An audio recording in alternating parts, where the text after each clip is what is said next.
Aloha, Dr. Matt James here, just hanging out in Italy at my place on some vacation, and wanted to give you a quick tip on results.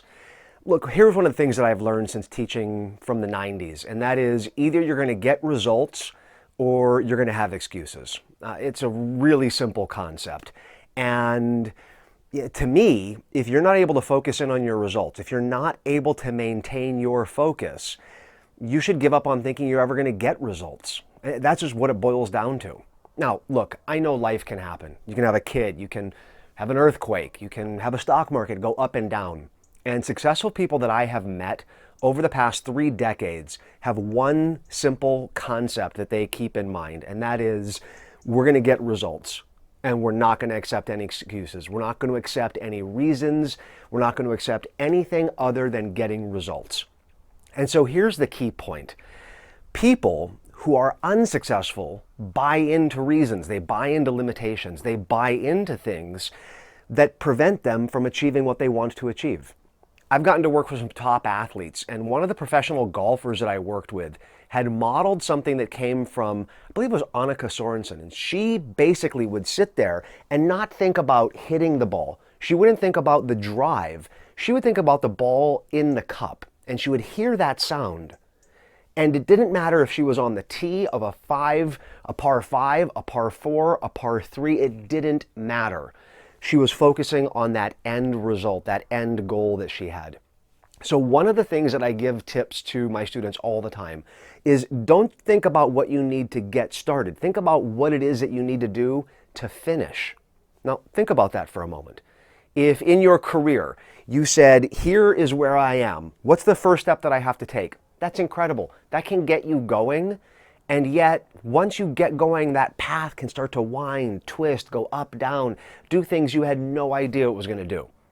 And so by focusing in on what it is that you need to accomplish, that very end result, that end goal, that can give you a target that you're aiming for. Now, take into account that the path is going to twist, it's going to go up and down and wind all around and whatnot. And while you're moving towards that goal, maintain the focus. Maintain the focus on that end result that you want to achieve. It doesn't matter what area it is. It could be health and fitness, relationship, career, spirituality, personal growth, you name it. By focusing in on that, what that does is it allows you to have a target, an aim, kind of like a plane taking off. It knows where it wants to land, and if it hits turbulence, oh well, we'll go up, we'll go down, we'll go around it, do whatever it takes to get to that goal.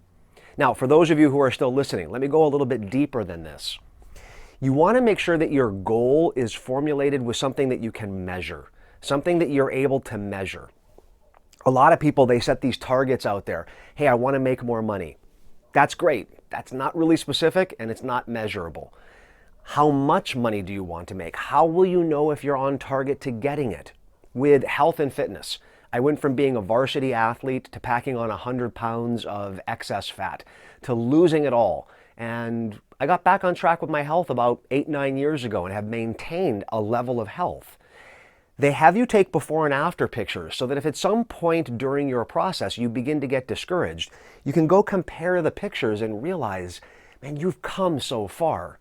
Measurements allow you to do that. Measurements show you that the little things that you're doing every day is adding up to achieving that result that you want.